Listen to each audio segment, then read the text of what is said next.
I'm in Malta in the Hotel Grand Excelsior in Valletta. So what's my reading material for this year? Well, I've got The Elephant Journey by Jose Saramago, and I've even got an elephant to indicate that as well, as you can see. It's a story of an elephant's journey from Lisbon all the way to Vienna in Austria. It was a gift from one king to another, and Jose Saramago, in a very, very funny style, and a very, very witty style, often sarcastic as well, he imagines the story for us, and it's a great wee reading book. It's a great wee book for reading on holiday. My other book is this. Whenever you fly into Malta, you see these forts and you see these walled cities, and you wonder to yourself, well, what's all that about? What are all these forts for and walled cities for? Well, when you pick up a book like this and you buy a book like this, The Grand Sage of Malta, 1565, those questions are answered, and also you understand why these people here, the Knights of St. John, are so important to the history of Malta. Two great wee books for me to plough through during these 2 weeks holidays.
Let's go into the citadel in Medina. Medina used to be the capital of Malta.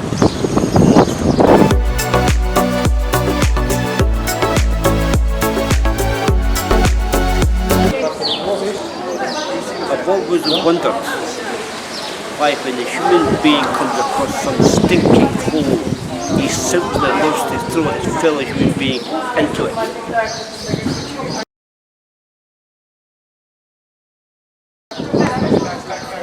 Look at the curiosity here.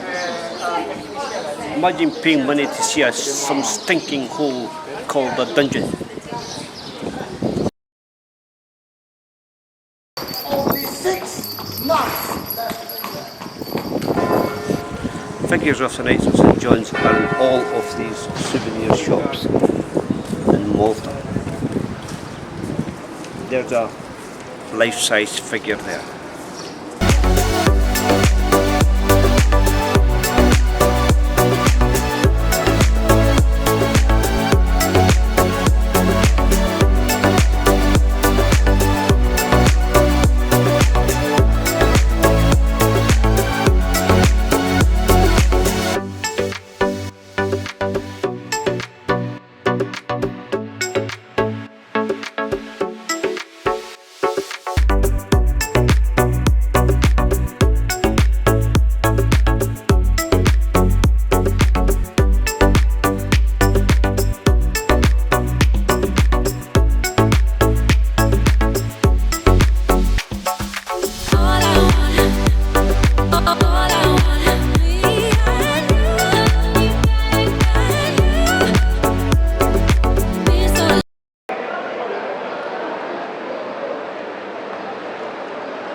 I'm just outside Malta's Archaeological Museum.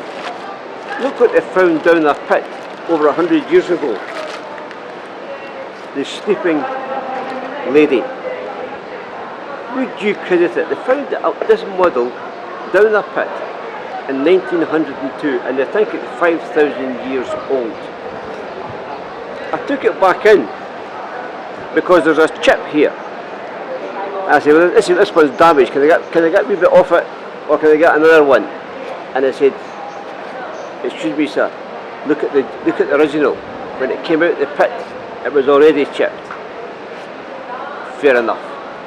But it got off a lot better than these ones.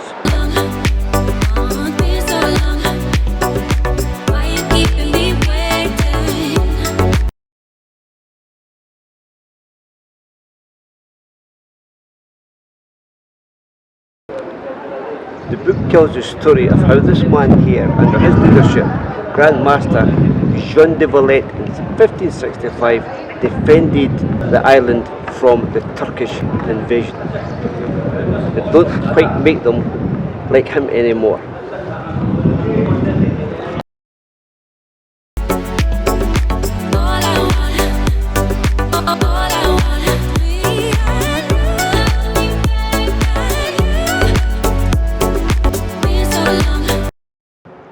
Now this fort, St Elmo's 1565, was obliterated with cannonballs. It was pulverised by cannonballs from the Turks for 30 days until it ultimately yielded. Now the only thing the fort has to concern itself is drones taking pictures of it, and that shows you how much history has advanced. Perhaps in 1565 the sign might have been no cannonballs, if you pleased, but I doubt very much if these were the times when people obeyed signs. When they speak about or write about the siege of Malta, it tends to be the knights they talk about, the knights of St John, who led the defence. But ordinary Maltese people played a huge role as well. They named a street after one, Tony Bajada.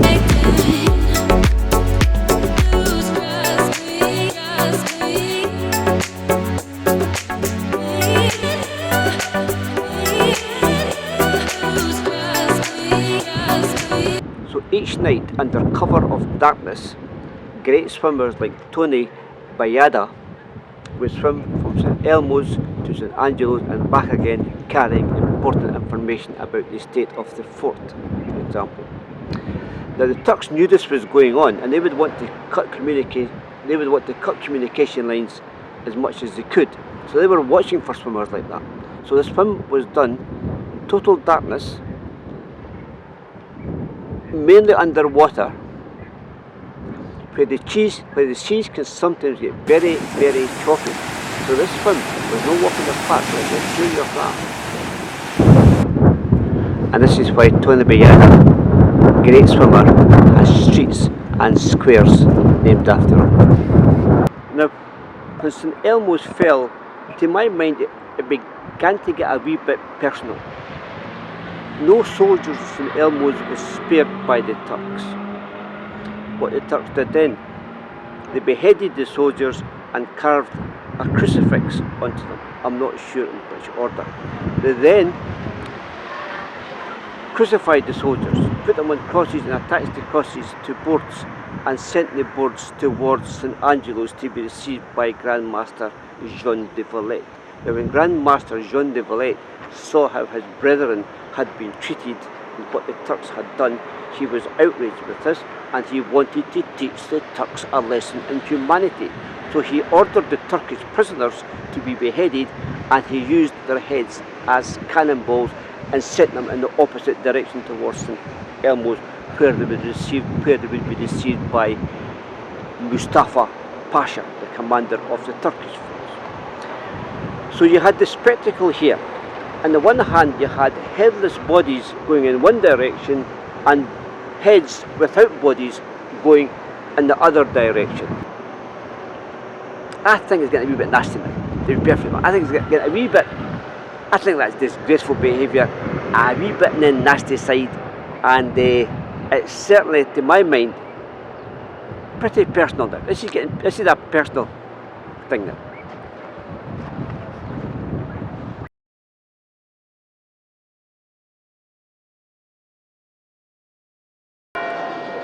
But when you do visit Malta's museums and read the history books, you find that the concern of the Maltese person today is not Suleiman the Magnificent, it is not Napoleon Bonaparte, and it is not Adolf Hitler.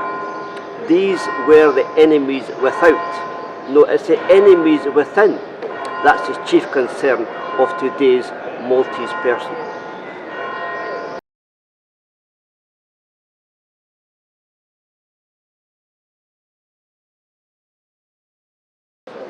Now, if corruption in Malta is less today than it was then she has not died in vain.